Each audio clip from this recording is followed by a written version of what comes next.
Sai Ram. My loving salutations at the lotus feet of our beloved Lord Sai. Respected elders, sisters, and brothers of the Sai family, and dear students. Today, we have the 47th edition of the Samarpan. And it's an offering of gratitude by the alumni of Sri Sathya Sai Educational Institutions. And we're really fortunate to have Dr. Shailesh Srivastava with us today. He's well known among the alumni, among the devotees, as a composer par excellence. And whether it's carols, whether it's stotrams, whether it's kavalis, he's completely at ease with each and every one of them. And I have seen him play each of these instruments, whether it's a harmonium or a keyboard or an accordion, with a unique style that it has to be played with. And Dr. Shailesh Srivastava joined in the year 1982 in PUC in Brindavan, then went on to do his BSc in physics, MSc in physics, and he has completed his PhD in physics. And currently, he's working as a faculty in Sri Sathya Sai Institute of Higher Learning, Prashant Nilam campus in the Department of Physics. And I have been witness to many of his compositions, having dry runs in Bhagwan's presence in the interview room, where Bhagwan would lovingly tell him to change it this way and that way, and he would immediately change it. And I have stayed with him in the old hostel in the year 90s. I've also been with him in the same Kodai trip in 1994. And one thing I know, behind Shailesh's silence, there's a lot of thought work happening. Because I keep seeing him, even when I'm sitting for darshan, he'll be keep counting, because he'll be all the time up to some composition, a unique composition for each and every occasion. And he's somebody who is so unique in his composition. I've watched him from the time when I was a student, when we sang Aavo Sab Milkar Gaye, till the recent kavalis that he's been composing one after the other. So, over to Brother Dr. Shailesh Srivastava. Harmonium.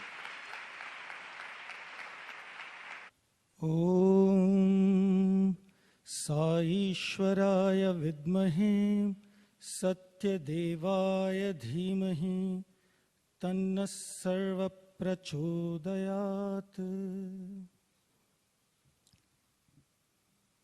Offering my loving salutations at Bhagwan's divine lotus feet. Dear sisters and brothers, elders,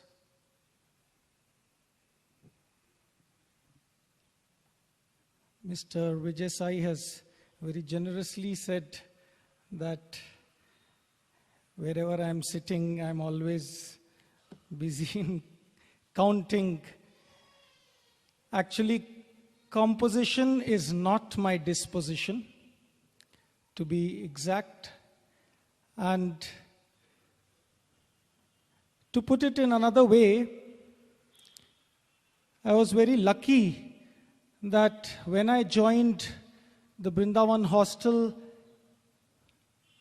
33 years ago, in my 11th class, which is also called the first PUC in Karnataka,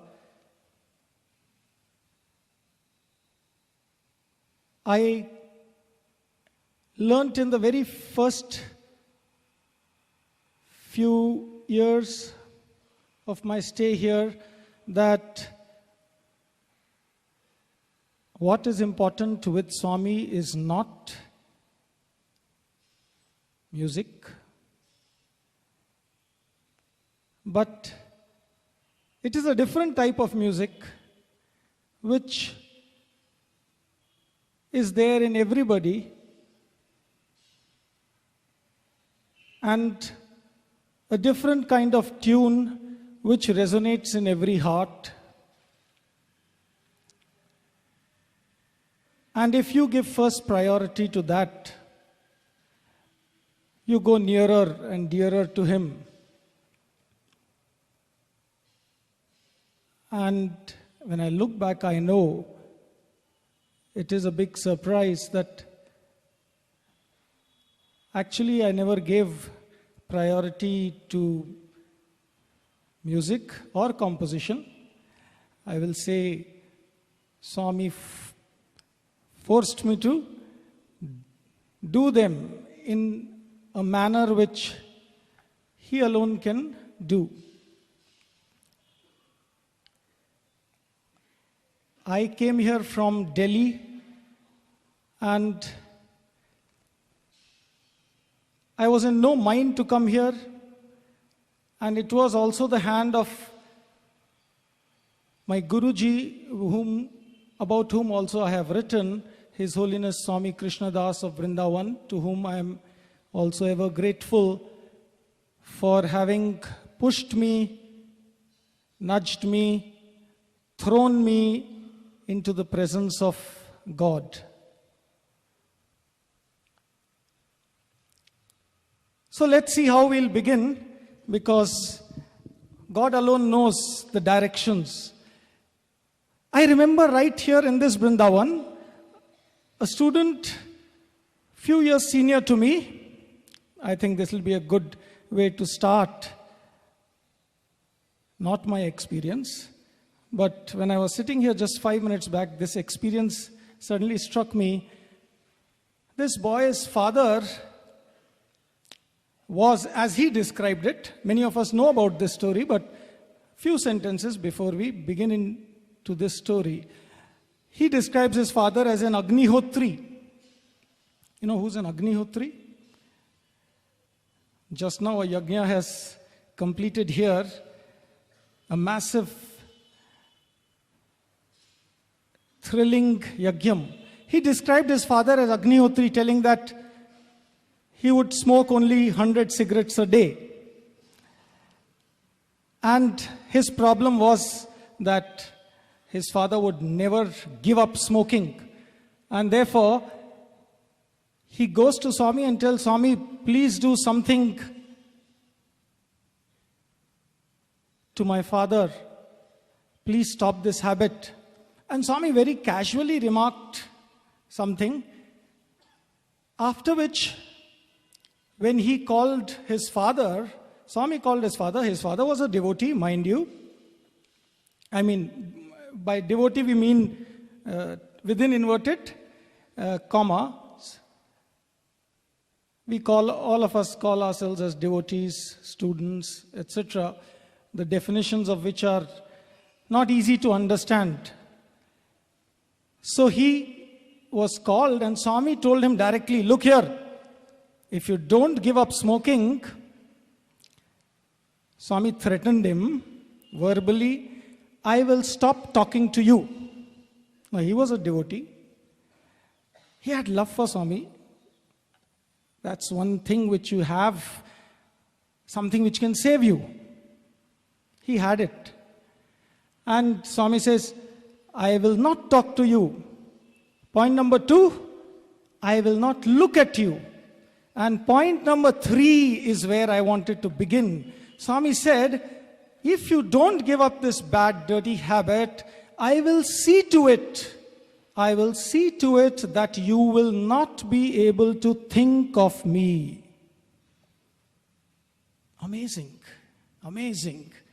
If we have the capacity to sit and listen to His glory, if we have the ability to think of Him, please be aware that He has willed it, or rather that He has allowed it. For without His permission, we cannot think of Him. How many thousands and millions of people are there right out there on the other side of this wall? Unmindful, ever engaged in their daily activities, not having a moment to be able to think of Him, possibly because of some or the other pressing engagement which they feel is not giving them time. Behind the scenes is the hand of the will of God which reacts to your own actions, which reacts to your own doings. Here was Swami who revealed it in the case of a small of a devotee that yes, if you continue on these bad ways, I will not even allow you to think of me. Just imagine. That's what it means. Let's be convinced that everyone who comes here, everyone who is able to sit peacefully and think of him, those who have time to spare, yes, they are really fortunate. Brindavan is, as usual, very fortunate. Brindavan students are fortunate. Every other day, every month, in so many different ways, they get opportunities to think of him. Surely that must be his will. Or else, how is it possible?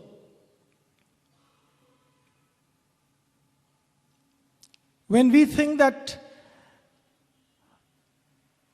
when we look at the world and we come inside into a new setting, an environment which seems to be very different from outside, it sets us thinking, is it really real? Are we experiencing the same world in which millions and billions are living? Is he the director of this grand play? And in what way? Is his hand really behind so many things which are going on in this world, in this universe? Yes, we'll need to think about it to be able to come to some conclusion. But let me tell you, from whatever little experience that I have had, I don't have any big experience, and I know I am in a place when possibly Uddhava went to Brindavan and wanted to convey something to the Gopikas. He was humbled. I am neither a Uddhava, and yet this is Brindavan. And therefore, I have to think twice before I utter anything. Assembled are here not just Swami students, teachers, people who have taught me, from whom I have learnt so much, and the very place which changed the course of my life. I was not wanting to join or come or leave Delhi, and it was that after I finished my post-graduation, and then people asked me whether you would like to, why don't you do IAS or this one or that one. People thought that I can do such things, and the desire had left. So Brindavan is not just some place. Lots of things can happen to you if you allow them to happen. And nothing may happen to you if you just sit.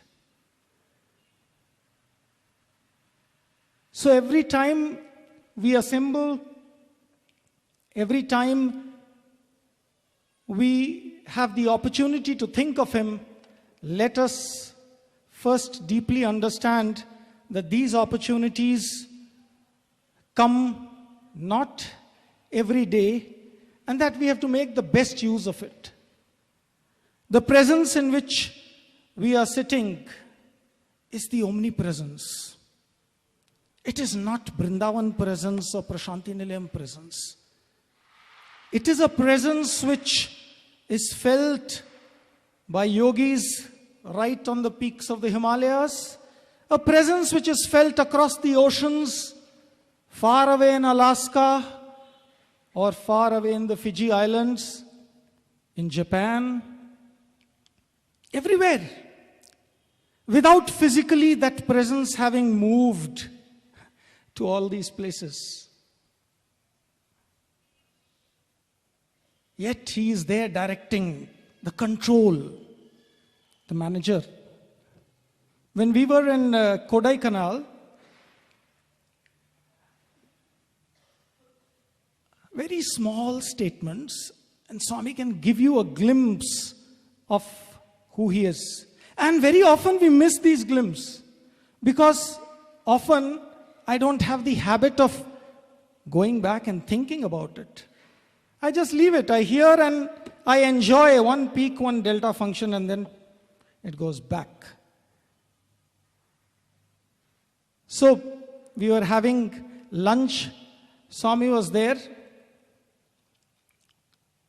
We had the opportunity, the fortune of having all the 4 sessions of food with Swami: breakfast, lunch, high tea, dinner. Of course, only we were having. Swami's food, that's another big surprise, yes. The 1 month that we stayed there, we were there. We know where Swami is, what he eats.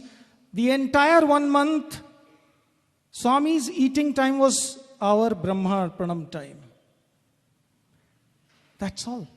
Every session, he will tell us to start Brahma Pranam. By the time we finish Brahma Pranam, he finishes his whatever he wants to eat. And then he's up, moving around, looking at what we are having, giving us something here, something there. So one day when we were sitting there, suddenly one telegram comes. The telegram, Swami opens the telegram in our presence and reads it. He saw like that. He started reading. The moment it came, he started reading it aloud. Raj Mata, serious. Come immediately. Raj Mata, serious. Come immediately. Okay, those are the first few words of this telegram. Look at that. Human reaction and divine reaction. Just small glimpses. If I were to get such a telegram and Raj Mata was really one who loved me so dearly, what would I do? I would have told, okay, put it, just find out what's happening, or inquire, ring up, or let's see, or maybe we have to go back to Bangalore fast. If not anything, I don't want her to leave her mortal coils after I read this telegram and I don't do anything about it. So at least for that sake, I'll react and say, let's hurry up. Now, Swami read it casually. He just opened it. He said, Raj Mata, serious? Come immediately. And reaction, no crying. He just smiled and tore the telegram. He said, Nahi jata. And he smiled and said, Passport nahi diya abhi. Ah, my God. It's not don't take this word just like that. Somebody is sending a telegram. I am on my deathbed. Please come immediately. And there somebody tears the telegram and says, how can you go? I have not given you the passport. Now, what does that mean? It means that he issues all those passports. It's not that specially Rajmata's passport was there in his hands. Every passport is there in his hand. And therefore, it's a very interesting thing to think about, because we are dealing with the supreme, divine, almighty Lord. And yet that almighty Lord that he is, he totally comes down to a level that is such that we start doing research to find out whether he is almighty. Just imagine if I had a little power in my hand, a little, just little, maybe just enough to make this fellow stand up whenever I want. I would have just made him keep standing up, sitting down, just at least to make people see that much. And here is somebody who has the control, the main switch of everything. Right there. But exactly because he has the main switch in his hands, he's never worried about anything. He's never in a hurry for anything. Because everything finally goes through an okay, a nod. Not easy to digest this in a normal sense. But let's go deeper into Swami's life. And I'm somewhat excited to tell you, I will not narrate this experience, because if I narrate this experience alone, it may take 1.5 hours.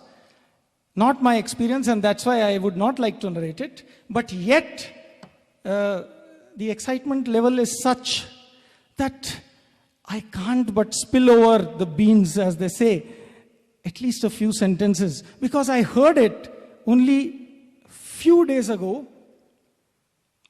See, we are living in such a place, in such a world, that even after 33 years of staying and listening to experiences and experiences and experiences of Swami, we still come across things which make us sit upright and then say, hey, I want to listen to that till the very end.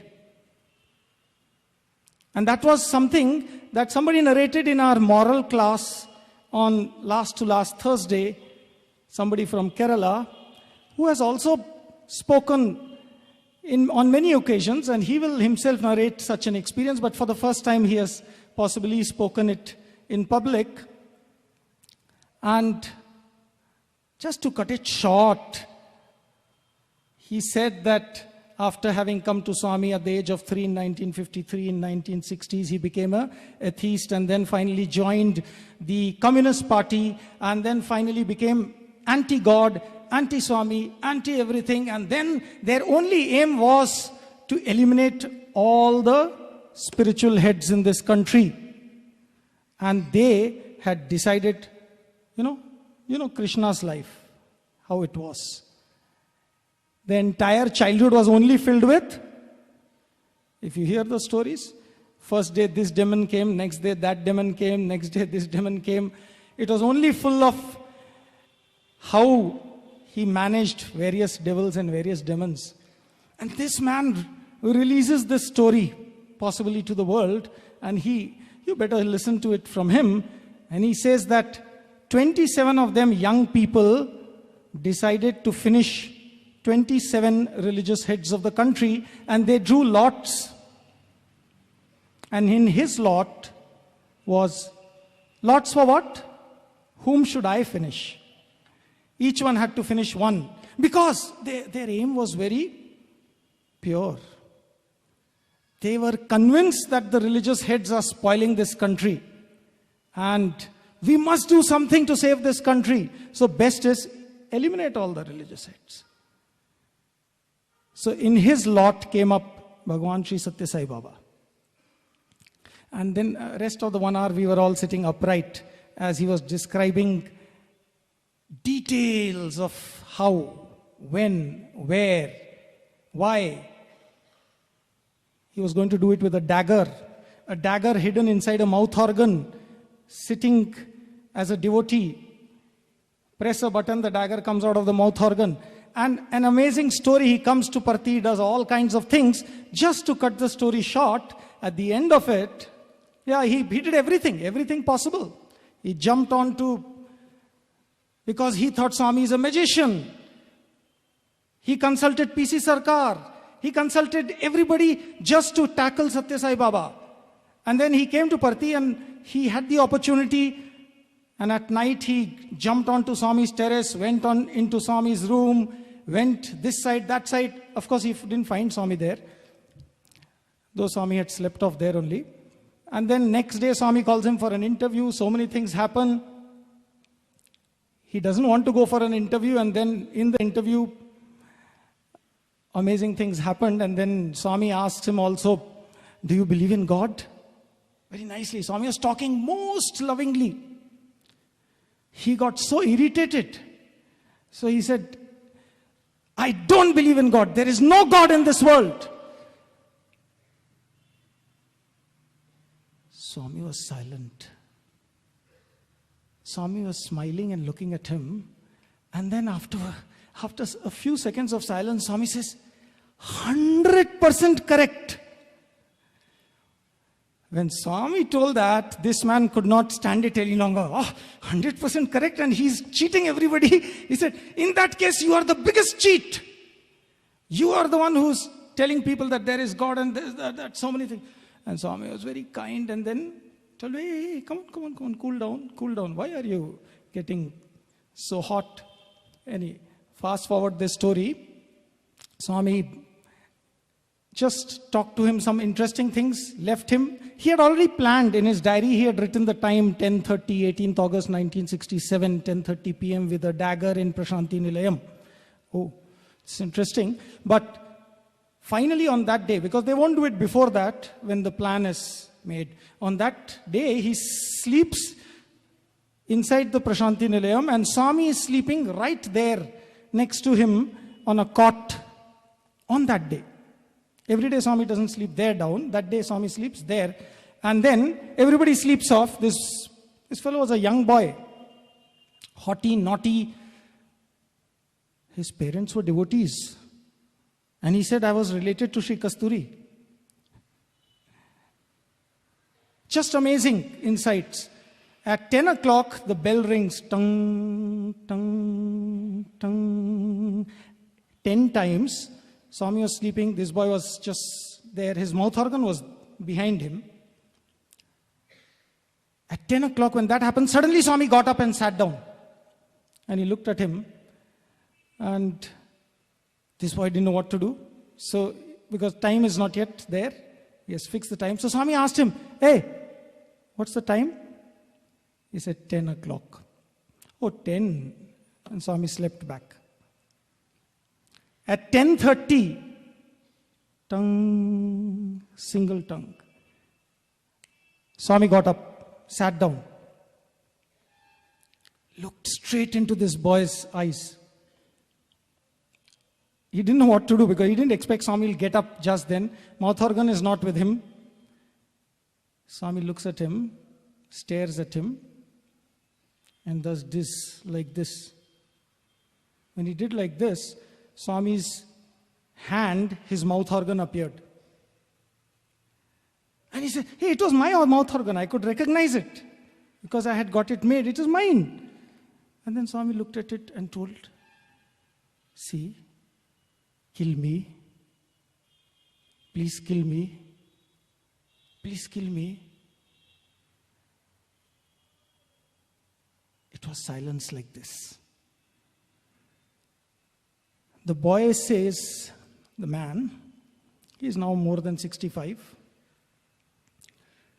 He says, all my energy started going out.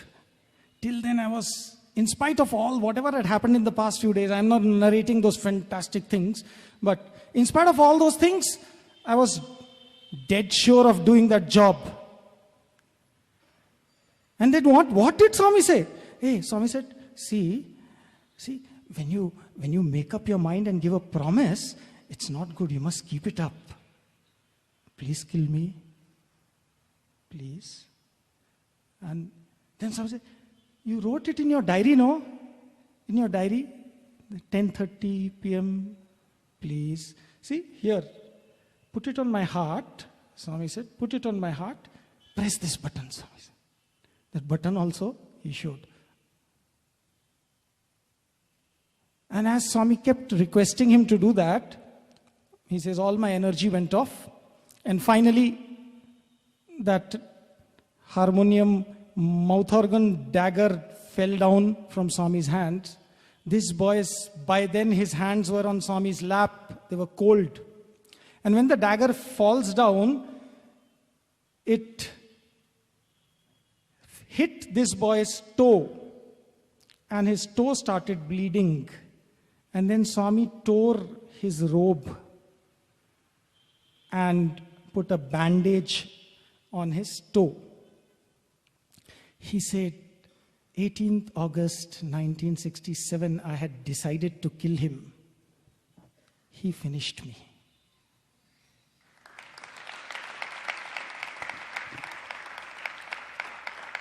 Not only that, he revealed something also amazing, that after that he started doing door duty, as they say, for some time in the 1960s. And he says that Swami told him not to go back. His parents had also come. Swami told him, you don't go back. And what was the effect of his not going back? He says, 26 people were killed by the police because they were all involved in all kinds of things. One out of them got saved for whatever reason. God knows the reasons, okay? Who got saved? The one in whose lot came that he needs to do something to Satya Sai. Satya Sai had decided to do something to him. We don't know when Swami decides.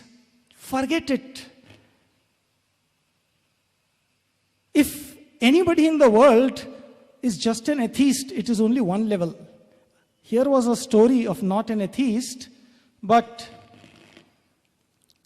of someone who had crossed the boundaries and experimented on the other extreme.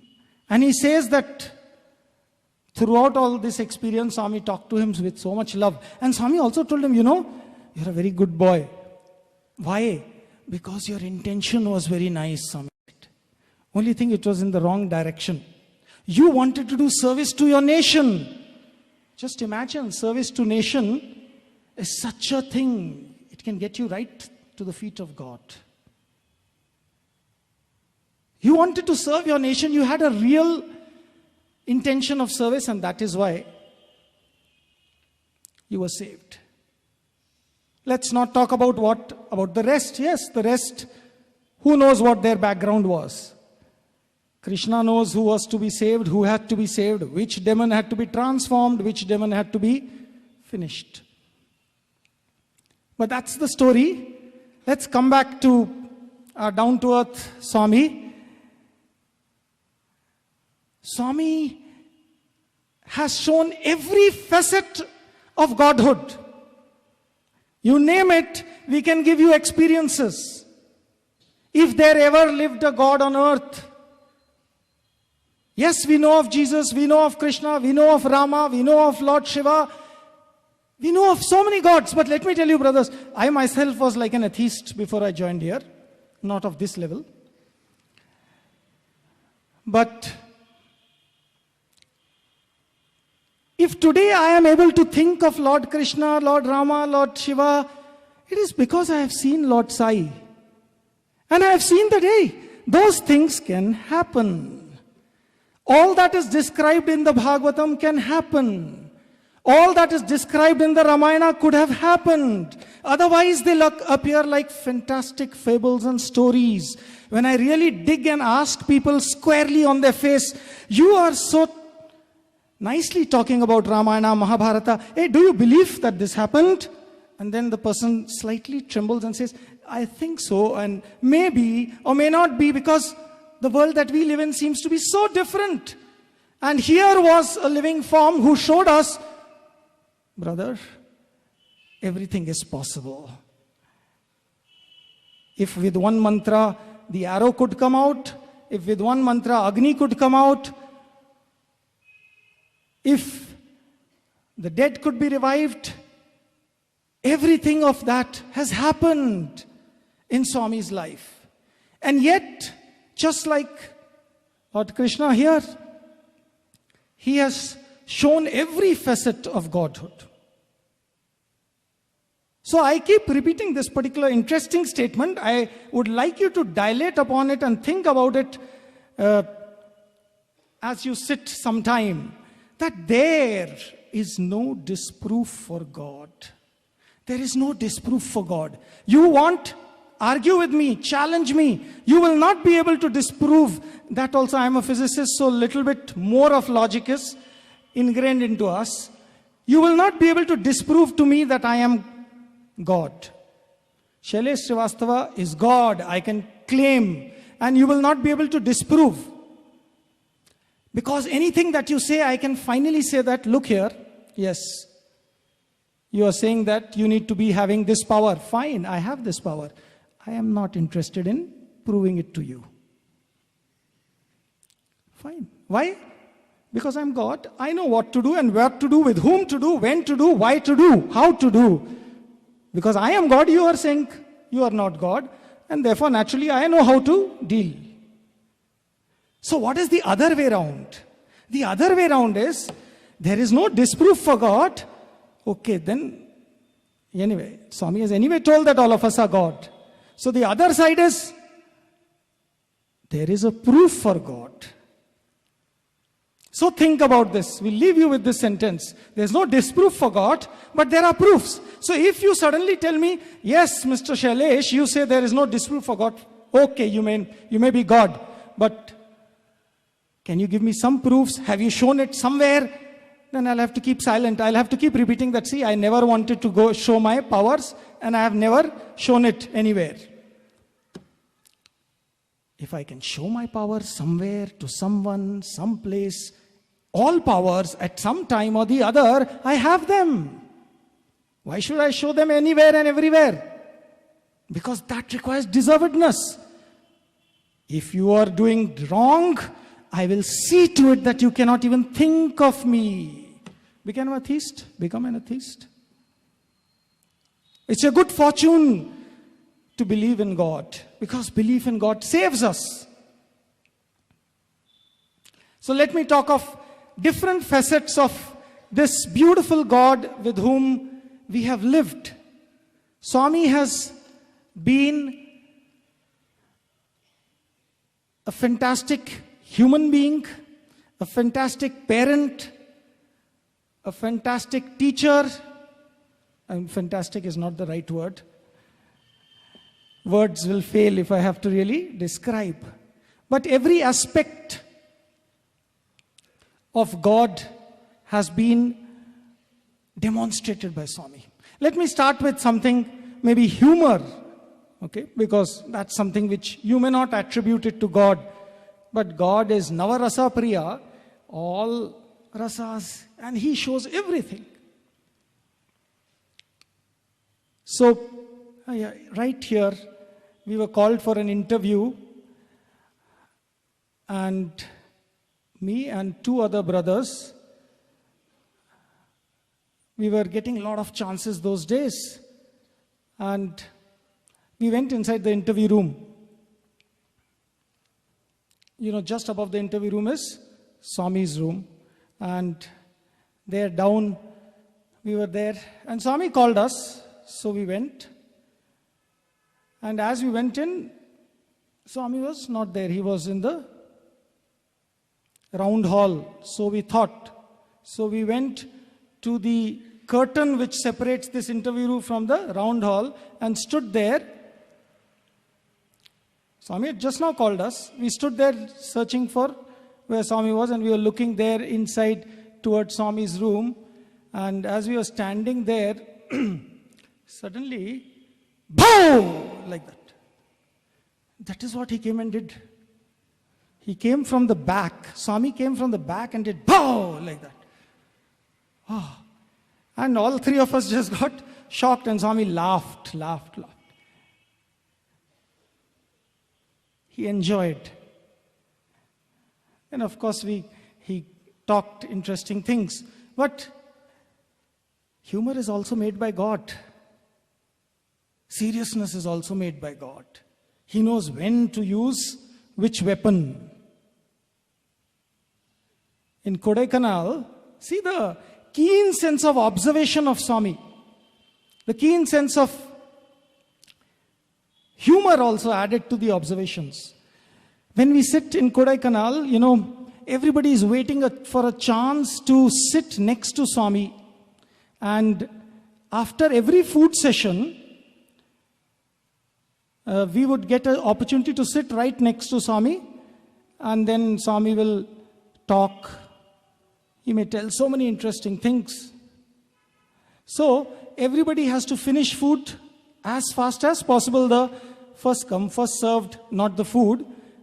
When you finish food first, you get his lotus feet first. So if you can finish food early, you go and sit off there. So the problem was that, young students, 21, 22, 23, and when good food is being given every day, you would like to eat nicely. And you don't want to miss that chance also, and you want to eat also, and then you don't want to show that you want to eat. How to manage all these things together? So, Swami is crossing some boy, and people have to serve. Some boys only will be serving. And if I take more, it will be very obvious that I'm wanting to eat more. And so Swami catches this observation. We never noticed it. Swami was passing, somebody served, and Swami said, "Hey, our boys have got a fantastic, great knack. Knack undira, boys." What knack? He said, "See, these fellows know when they are wanting more food," and Swami is standing there, what they do, when this person comes to serve, they start looking that side. So he keeps serving. Because instruction is, please serve till you are told enough. So the boys look that side, and then suddenly they turn and say, "Oh, so much." Now how? Swami has told, don't waste. No? And then anyway, Swami says, "Chala knack undi, boys." So this is God who just catches small things. Small things which we will not think of. Those things catch His attention.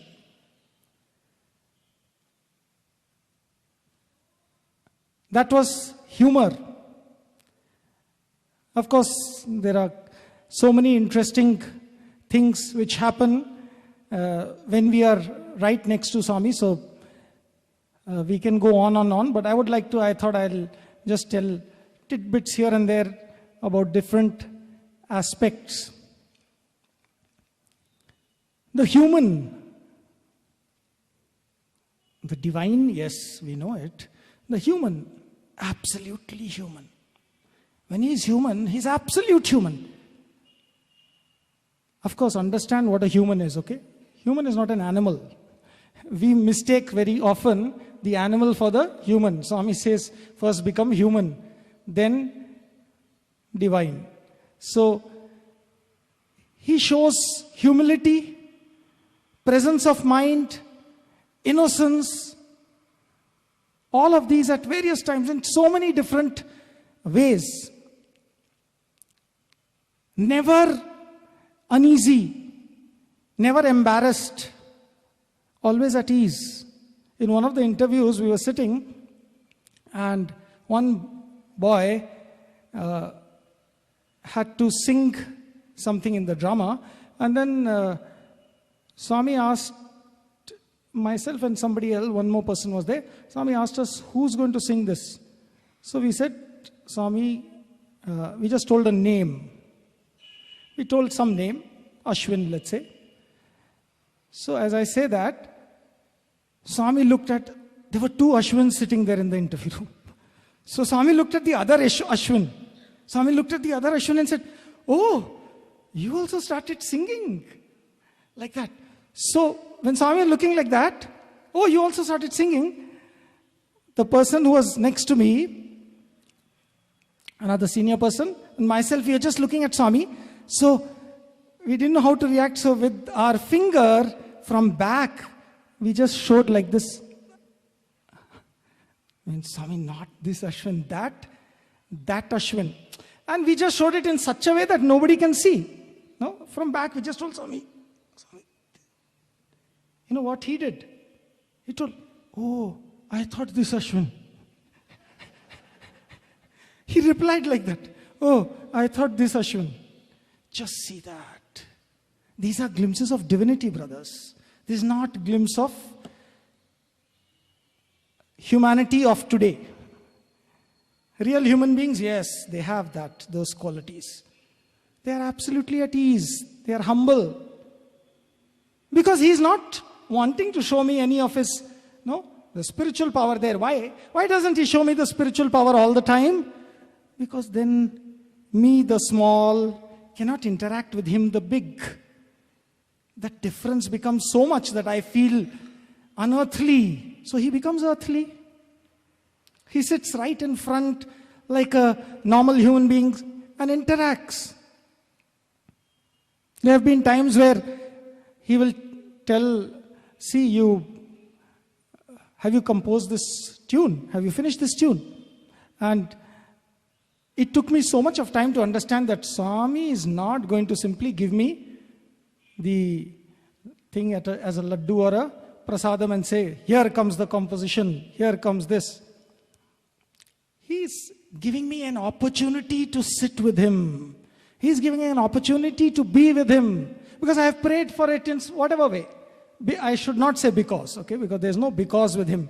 He knows the because, okay?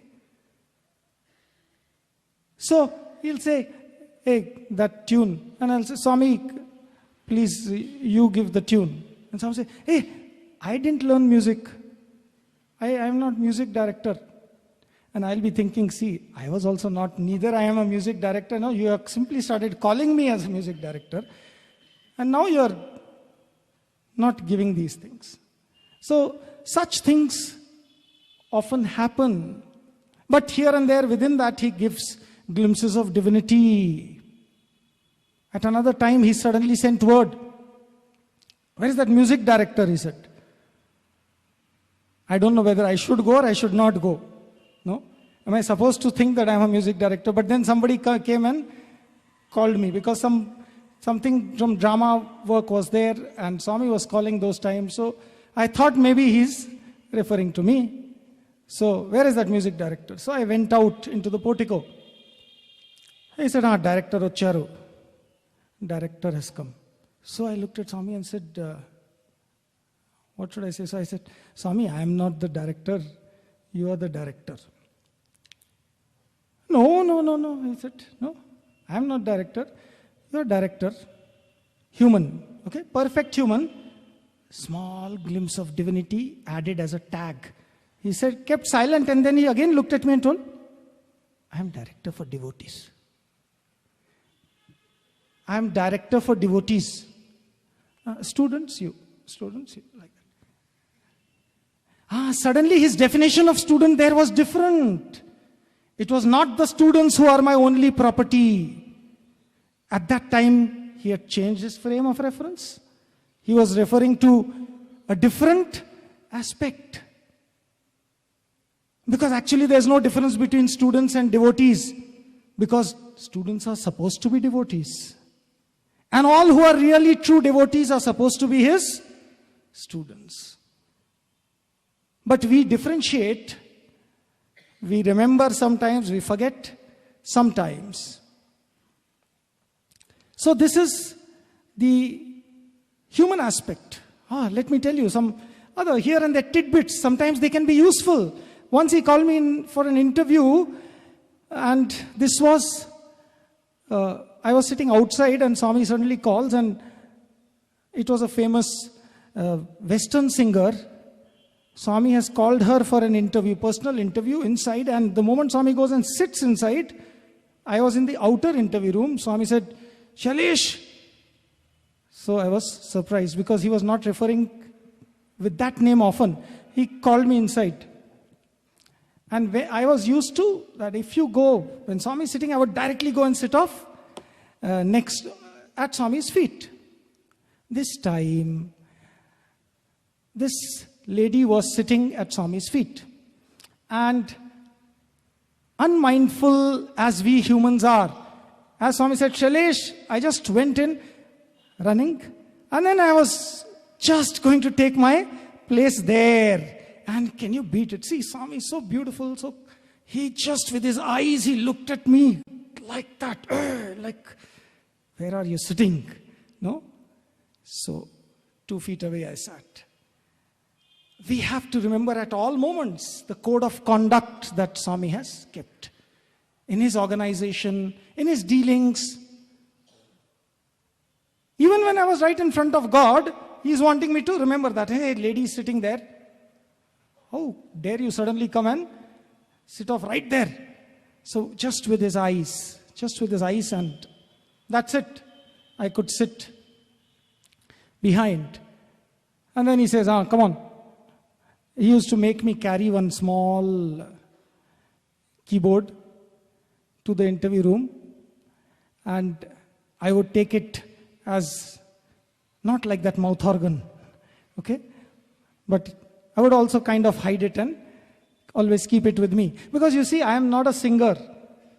I'm not a singer, nor am I a born musician.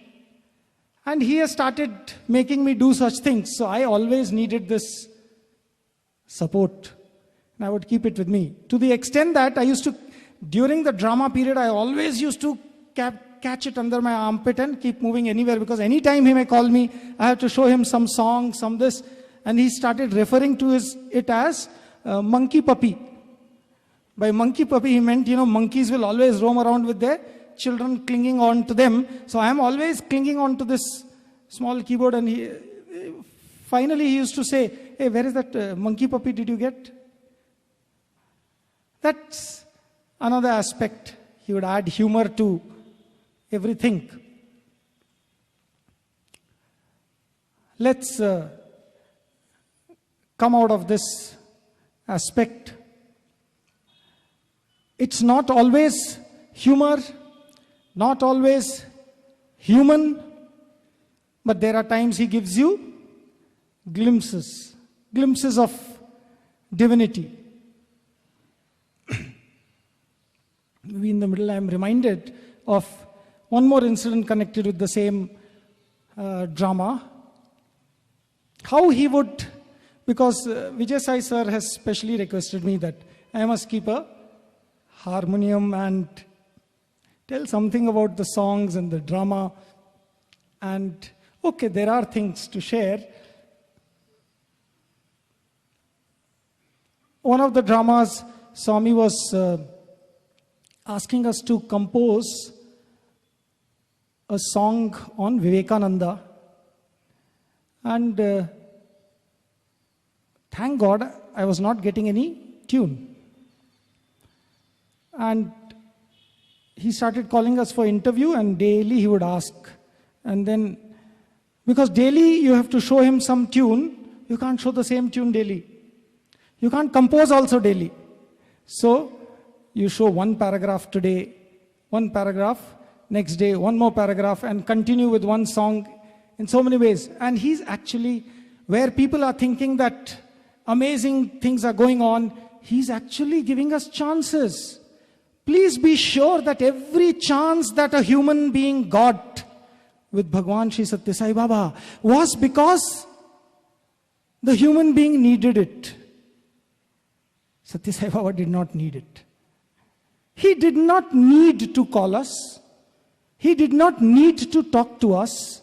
He did not need to look at us. But the fact is, as he says, if you look at me, I look at you.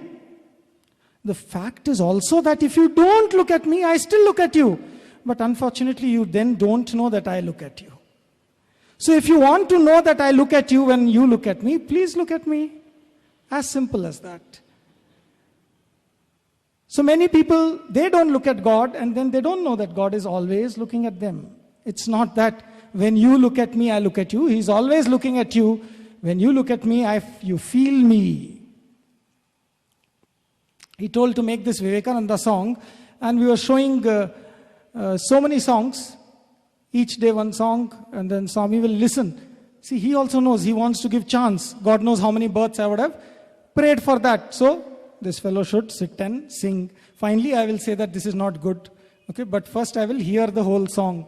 So, he will hear the whole song patiently, nicely, then say, no, not good, not this, do that, change this. And I remember what happened was, then one day Swami said, wait, I will give you. So I will just switch over to the other mic. So Swami, in one of the interviews, Swami said, I am going to give you the tune. So Swami started. Swami is so human, so sweet, so beautiful. He said, Mat ja, mat ja, mat ja.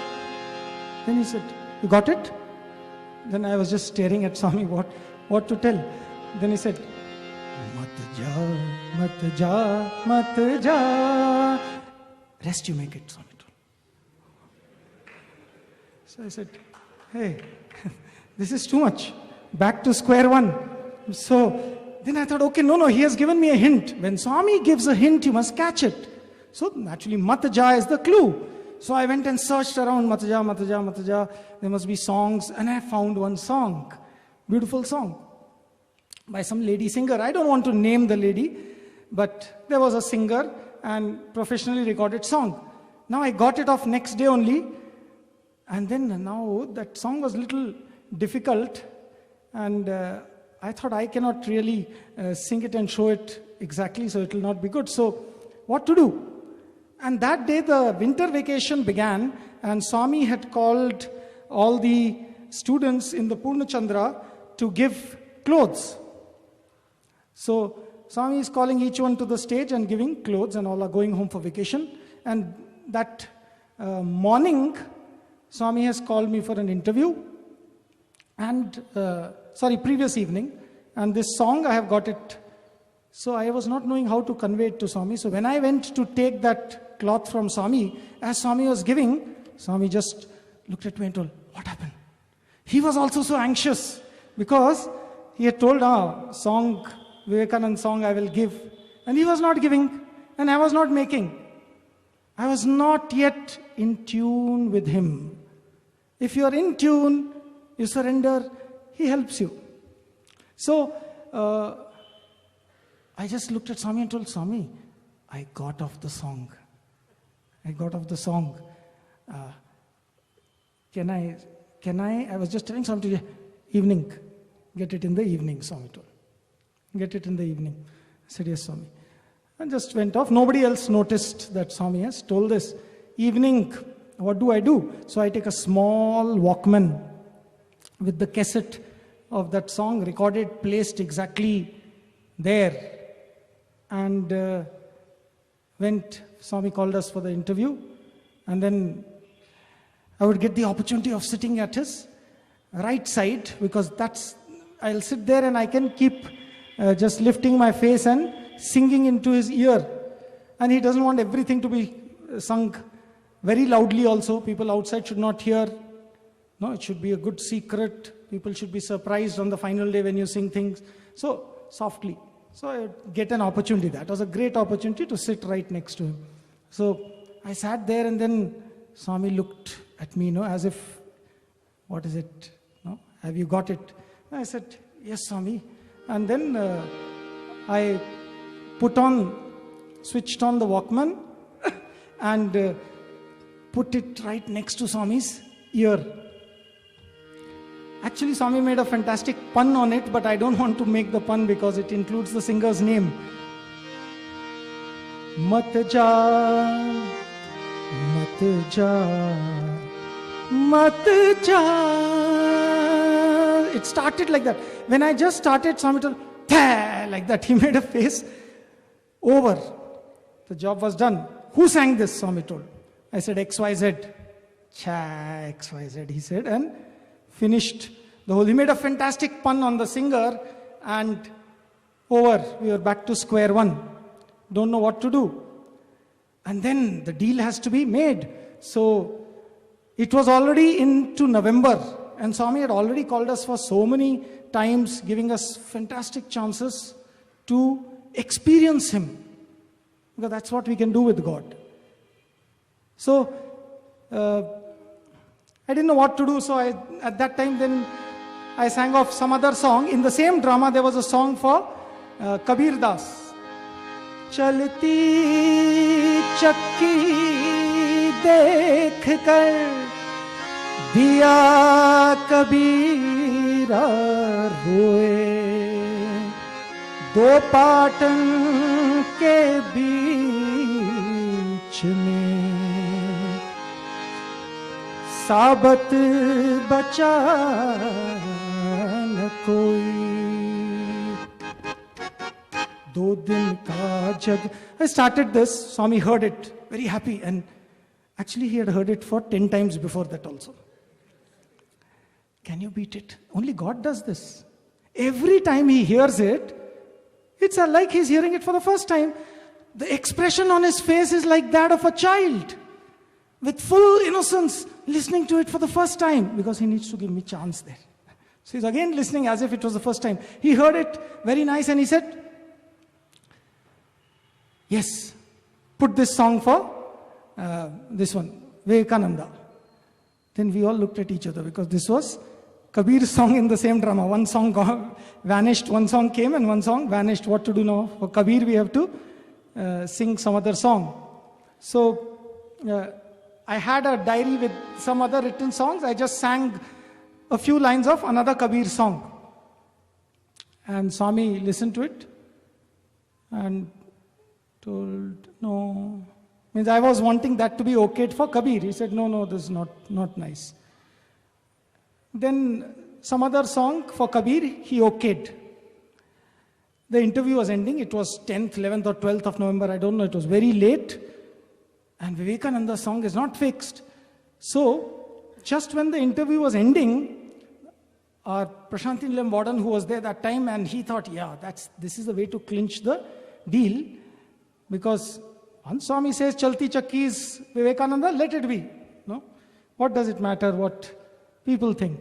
So, just when the interview was ending, Swami says, see, our warden sir said, Swami, so he Chalti Chakki, a song, Vivekanand, he was trying to indicate to Swami that song can we have for Vivekanand.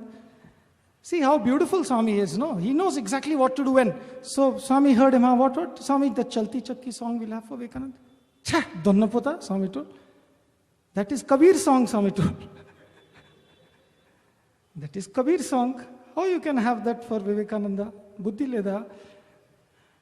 Back to square one. What to do? Just then on the flute, there used to be a flute player outside and he starts playing something.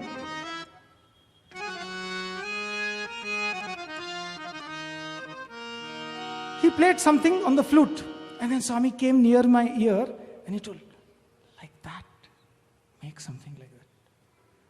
And that's it. Because the interviews were over, the chances were over, he had decided that now it should be made. And when I went and sat in my room, I used to generally lock myself. Every song used to be either some tears should come out or some food should be skipped or you should just lock yourself till something comes out. And then the next day Swami was very happy because I knew that he has given that song. It went like Chal re man, chal re man, chal re man, chal re man, chal re man. अपने धाम चल रे मन अपने धाम इस जग में परदेस है बंदे इस जग में परदेस है बंदे भटक रहा क्यों सुबह और शाम भटक रहा क्यों.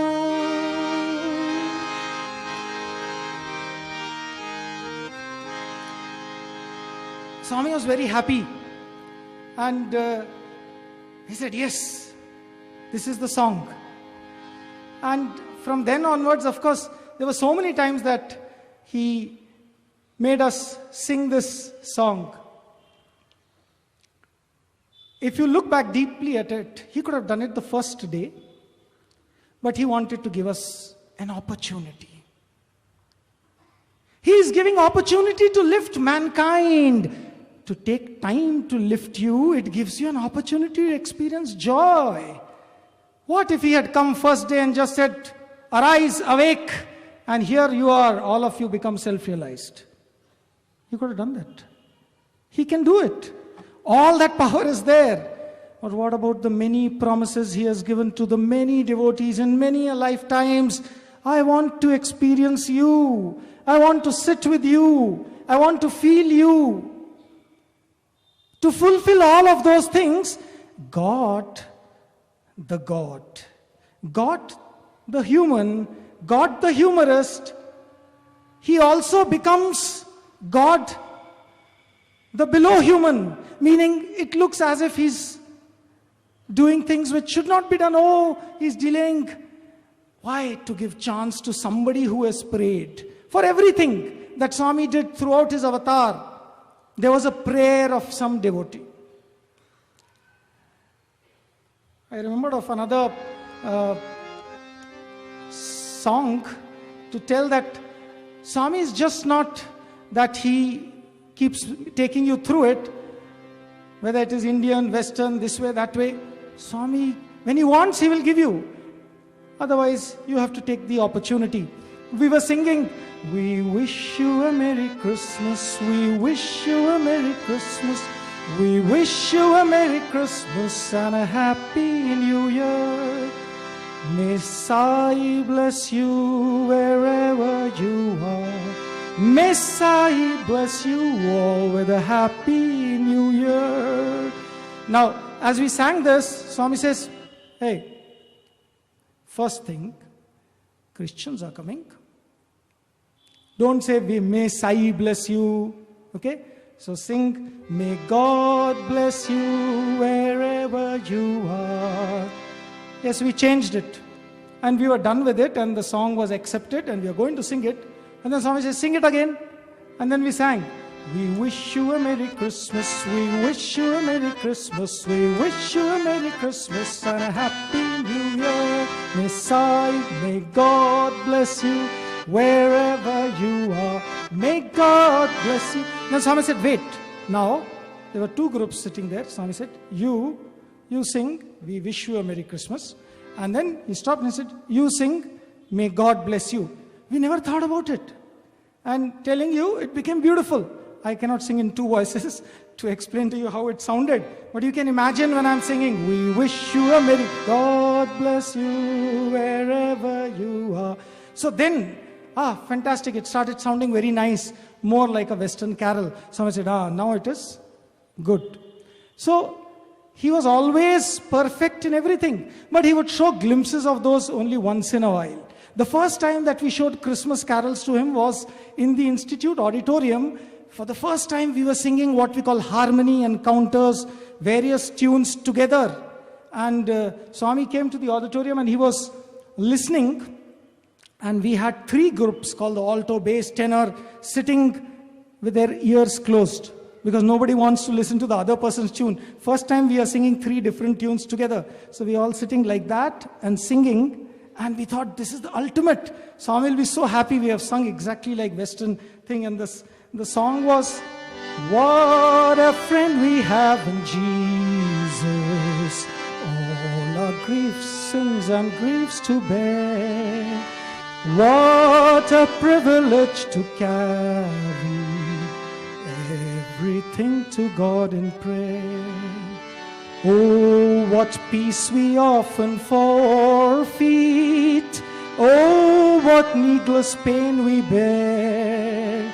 All because we do not carry everything to God in prayer. We sang the whole thing. Swami heard the whole thing. And we were just looking at Swami's face for the reaction. No, beautiful. First time we have sung a Western song, and then Swami looks and says, Anni okatega andi. No? Everything same only. Just the song where we thought that first time we sang everybody different, he said everything is sounding same. You fellows don't know how to sing Western songs. No? Different things should be happening, Swami told. Somebody should sing, then somebody should stop, then somebody should sing. You should sing differently. Same words all of you are singing. Because we were singing what was called a perfect harmony. So each somebody singing, what a friend we have in Jesus. No, that's just a counter of that. Overall, it's sounding like that only. So the first time we understood that we should sing differently when we sing in front of Swami.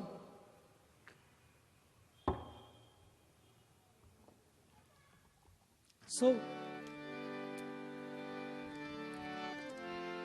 the first time that Vijay Sai brother reminded of Aao Sab Milkar Gaye, when the song was first time made, very often it would happen that Swami will tell something or he'll give a hint. Now this song was the first of the combined sports meet final song. And just after I finished making it, Swami very often would give in different ways a clue that, yes, you have done the right thing. Actually, I guided it, I did it. So that morning when I finished it, Swami, in his discourse, he kind of almost repeated all those words which were there in this song. In Telugu, he sang Kalasi Melasi Peragudam. He started talking about it. Then he said Sahana Vavatu. And then about unity and oneness. And this is something that has always been reverberating in my ears because I know that the day will come. How? When? Yes. One needs to be more patient. When it said, Sare jahan se sai ke dar pe dekho hazaron aaye. Aao sab milkar gaएं, एकता के गीत दोहराएं. भिन्न देश पर एक प्राण, रूप अनेक पर एक नाम. Sai Ram, Sai Ram. The fact is that such times are coming. But the fact is also that many of us don't believe in it. By belief I mean we speak. I'll shift over to the other mic, please. We speak, we say, we profess, but we are not having it in our blood. Swami has the entire universe in the palm of his hand. Everything that you can imagine, he has done somewhere or the other. I'll give you another experience. And let's recollect this fact that, because Sir is sitting here, I got reminded of this. In today's modern world, we talk about science and technology. As a physicist, let me tell you that science is absolutely not on the right footing. So limited. Just contemplate on one small aspect. Again, I ask you to think about it because we just know these things, we hear of them, but we do not think about them. How many of us have seen Vibhuti appearing on Swami's photos? Forget Swami's hands. His photos are enough. Anything appearing. Do you know that as far as modern science is concerned, if you could produce one atom of Vibhuti from a photograph, you will get more than a Nobel Prize. More than a Nobel Prize. Scientists who are sitting there will be knowing this. And that is why sometimes, yes, the scientist falls off at his feet because he doesn't need any other conviction. He says, oh God, can you do that? We have got around 1,000 research institutions in the world that are doing research in cold fusion, hot fusion, plasma fusion, but you are creating confusion. Without any rhyme or reason, you get Vibhuti out. Really, I don't know how it happens. Scientifically, every element higher than even iron, 56, was created, they say, only due to the energy released in a supernova explosion. And a supernova explosion releases just the energy of around 1 million suns. And here we have somebody, does he release the energy of 1 million suns from his hand or from his photographs, or is there another way? If I don't believe in it, just let me look at it. Sir is sitting right here.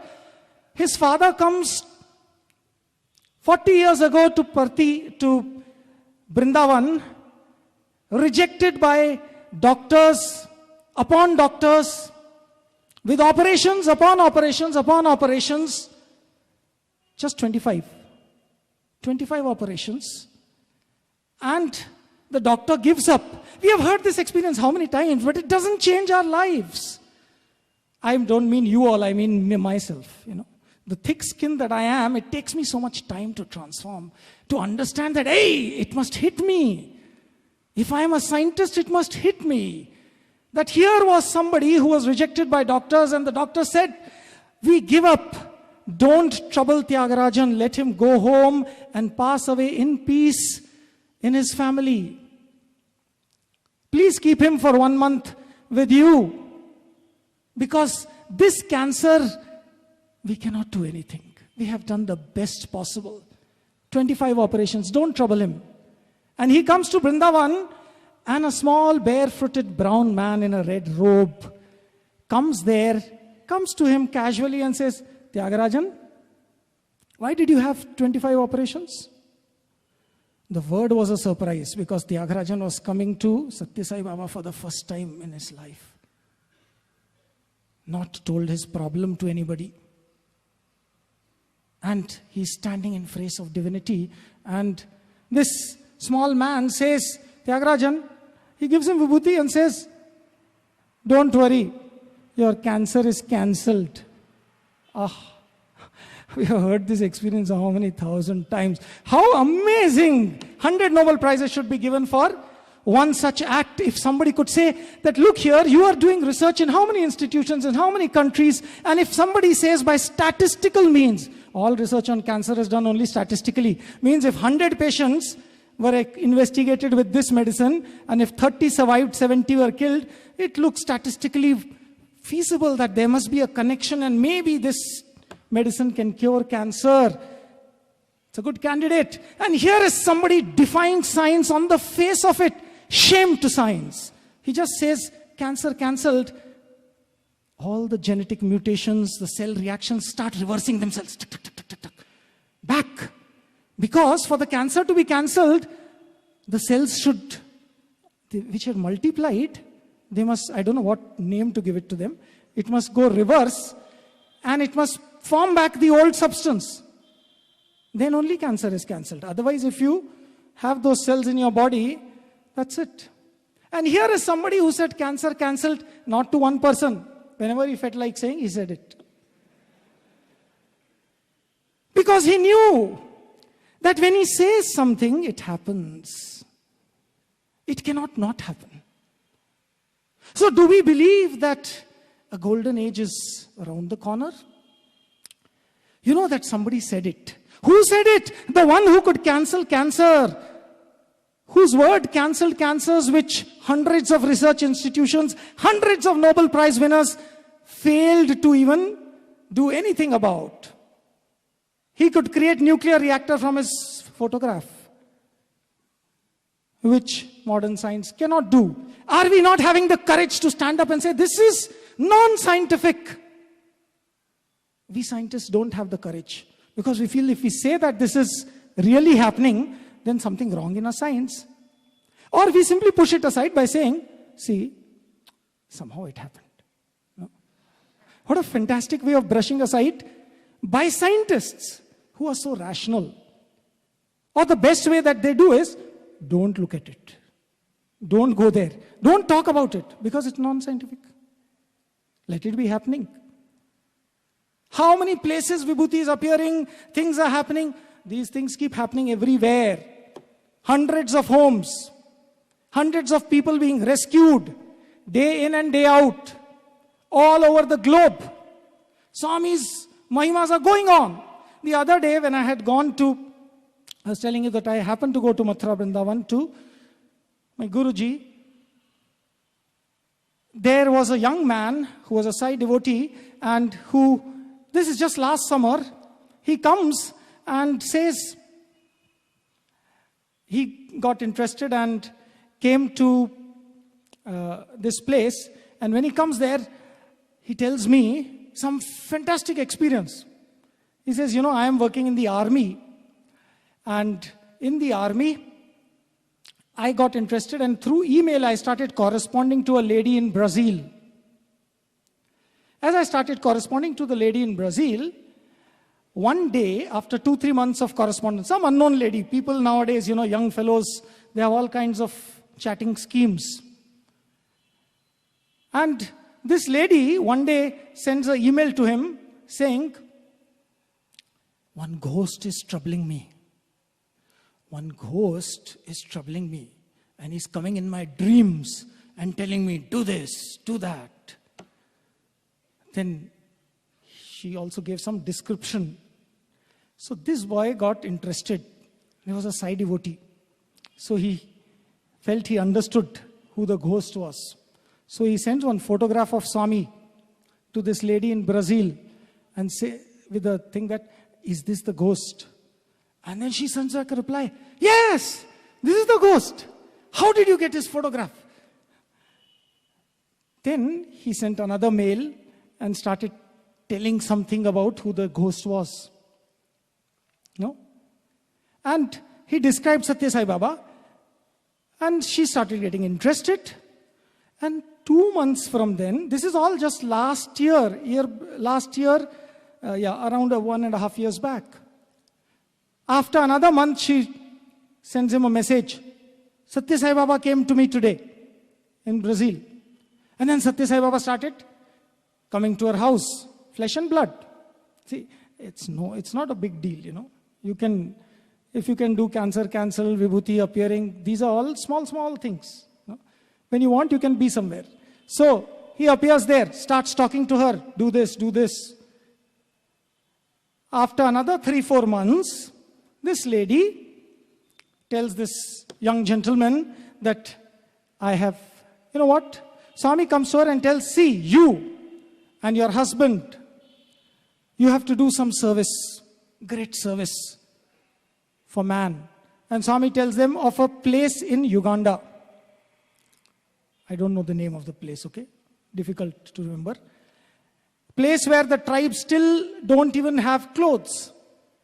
You go to that place and live there and serve this tribe. My blessings will be with you and I will help you. And then after 1 more month, she has shifted to Uganda. And then she's telling how Swami is appearing and guiding. What I'm trying to say is that this Satya Sai Baba is not easy to understand. Because when he wants, he appears wherever he wants. When he wants, he does whatever he wants. And be convinced that the earth shall be saved. The Satya Sai avatar was not one avatar, it was a triplicate. Shirdi Sai, Parti Sai, Prema Sai. Everything that he has told is going to happen. If we believe, we will be part of being saved, or possibly on the other side. Let me tell you a small dream which I heard from a boy. I thought of telling 50 experiences. Okay, I ended up with 5. That is Swami. Time is not enough. Whatever you want, keep on speaking. You can go on and on. His glory can never be described. Hundreds of people in 100 different ways. And still there is something new. This boy was a pilot in USA. Going to become a pilot there. He was doing the full course. Swami appears in his dream and says, leave it. Come and apply for MBA in my college.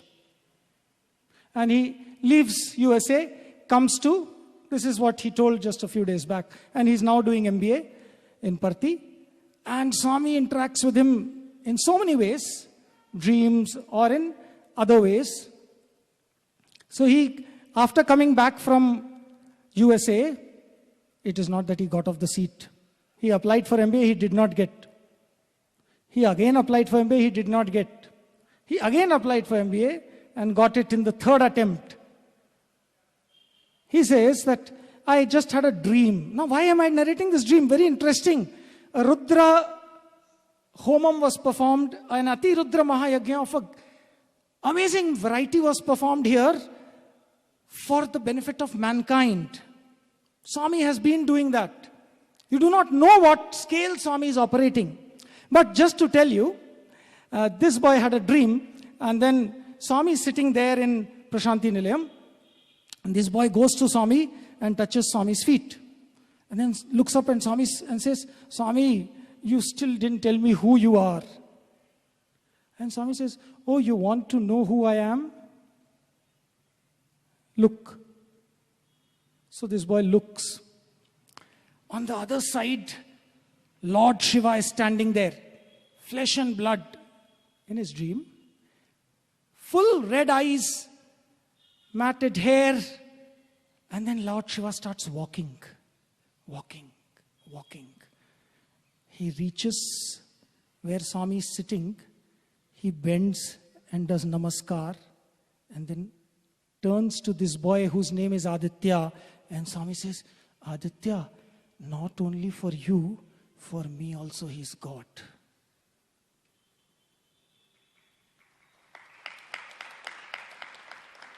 Let me tell you what it means. I narrated this to somebody and the boy told, sir, fine sir, but what is this? Swami told that he is Lord Shiva. And then what is this Lord Shiva doing? Namaskar to Swami. I said, see, it is very simple. Maybe you are not scientific, that's why you are thinking. Shirdi Baba was Lord Shiva's incarnation, Swami has told. Parthi Baba was Shiva and Shakti. And in a very simple mathematical way, if Shiva is half and Shakti is half, then Shiva is 50, Shiva Shakti is 100. So what's wrong in Shiva showing reverence to Shiva Shakti? Because he's showing reverence to his full, to himself. But in the process, he's giving you a glimpse. Yes, there have been avatars, but this was a Purna avatar. To understand that, it's not going to be easy. My Guruji himself told me that beyond the divinity of Brahma, Vishnu and Mahesh operates a divinity, the supreme principle which guides all Godhead. Satya Sai Baba is that. We have an opportunity. So let's end with this. Just let's remind ourselves of how fortunate we are. Yes, these things keep happening. Yesterday we were having an interview viva for the MTech students, and we had 7 external experts from various companies, Cisco, Tejas Networks, Bosch, and the controller of examinations, JNTU, so many people. At the end of the viva, they just get up and say that we have not seen this caliber of students. 2 of these people were from IITs, studied in IIT. After finishing our own postgraduate, our own students, one of them happened to be somebody's classmate also. And they say, both of them say that even in IIT, we did not have such projects. We did not have such caliber, which is available in Sri Satya Sai University. Why? Why is it available? Because devotees offer themselves, they offer their lives, they offer their services. The highest scientists, the highest caliber people come and offer their services, which is unthought of, unheard of outside. It is not possible. Just with the name of Sai, you walk into the world anywhere with faith. Go without faith and you'll find that the name doesn't give you anything, it gives you jerks. And you'll say, sir, what is this? I am taking Swami's name and then they are telling this. And I will say simply, beta, Possibly you are not believing that the name is powerful. If you show your belief, the name will show you what it is. A boy goes to Atlanta, working far away in USA, and says, Swami, every day he used to take a pinch of vibhuti and put it on his lips and say, he's working in what to do, Swami? My company, nobody knows you. Just when this thought is coming, this boy was never shy to take Swami's name. He would put his vibhuti on his left side and then lick it every 2 minutes while working on the computer. As he's thinking this, there's a pat on his back. And the pat, he turns.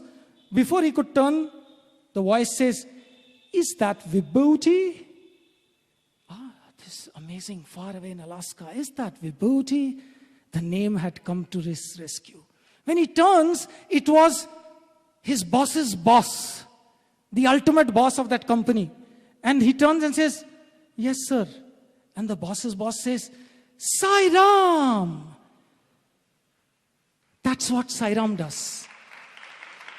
From then on, he became his boss's chum.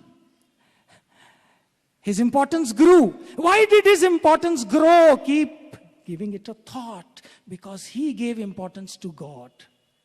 You give importance to him, you look at him, he looks at you. He knows how to do it. So just let's think about this. Lord Krishna was, Lord Rama was, Lord Shiva was. We say that, okay? We go to Tirupati, we go to Mathura, we go to Brindavan, we go to Kashi, we go to so many places. Why do we go? We go there because somebody told us that God appeared there, or this miracle took place, or that saint did something and this happened. In Brindavan, it was Chaitanya Mahaprabhu. He discovered and he said, this was the place where Krishna did this, this was the place. And we feel there. Prayers are answered. Some place, Lord Shankaracharya went and touched, and this lingam was touched by Shankaracharya. This place was touched by Krishna. This place, Durga's one part fell there. Katyayani temple came up there. Just go and pray there. Abba. We all saw. We don't have to ask people whether it really took place, whether this divinity was there. He who showed all powers of divinity, he sat here. He walked here. He walked exactly where you are sitting. How many places on this world can say and claim that they have that good fortune? Yes, for those who don't believe, yes, it makes no sense. But for those who know, we are amongst those who know. So for us, what is the importance of a Brindavan or a Prashanti Nilayam? Just imagine, if one stone blessed or touched by the Lord, possibly, somebody says so, okay, and that can have so much power because it was touched by God. What about the body in which God lived for 85 years? And somebody says that body is kept here. You call it a samadhi. What kind of power should be there? For those who don't know, we don't say, we don't go out and claim, but we are telling in-house to our own people that look here, we know what Swami was. And if you don't know, sit for another Parayanam. Keep sitting. One day you'll come to know. Because he'll start giving you experiences. Say, Swami, I have faith. I will believe. And when you say that, he will give you experience. And that will avalanche. So yes, Swami in flesh and blood has walked here. And let me tell you my understanding of one more thing, that all the avatars was Lord Rama, Krishna. If somebody comes and tells you, somebody gave me this argument, hey, to somebody, what is this? Sai Baba is not God. What is this? Why all these problems in this world? Fortunately for us, he was a devotee. So a simple question made his mouth shut. So we asked, oh, is that so? So what about Lord Krishna, was he God? He said, of course. And Lord Rama, was he God? Yes. Shiva, God? Yes. Jesus, God. Allah, God. Okay. What are they doing now? What are they doing now? Then he had to define his definition of God again. He thought God was and is not. And if he is, then what is he doing? Why problems in the world? Then he himself gave an answer, because he was a devotee. See, people have to experience this, people have karmas, people have this. That is why all these things, no, everybody cannot be blessed like that. So Krishna knows what to do. Sai knew exactly what to do. Okay? So what about people telling that, no, yes, everything that he did, he knew what he did. Proofs, I said there is no disproof for God. Forget it, you can't disprove me also. But I can't give you any proofs. You know, he gave proofs. He resurrected the dead. He revived people from cancer. He picked up people. He did everything. He transformed hearts. And the final, what he did, which God only does, transformed hearts, transformed hard hearts, transformed atheists who wanted to finish him. Okay? Into people who became people who talk of his glory, glory, glory all the time. So let us remember that, and let us remember that we are living in that presence. In that presence we are here in Brindavan. We have that opportunity. Let us make use of every minute that we spend in this sanctified presence. If we wait for a lifetime to go to one shrine, we are right on it. We are sitting on it. Blasphemy. We are sitting on the stones on which he walked. Should we not be transformed? Yes. If we want, he will do it. The choice is the only thing that is in our hands. In this fantastic life is a game, play it. He gives you a choice. Choose this side, that side. So let us pray to Swami that he will give us the good fortune to remain devoted to his lotus feet forever and ever. And the day that is the ultimate day, the day when the saints shall remember, let us not be left behind on that day. I will just end with reminding us of this thing in the form of few lines which all of us know.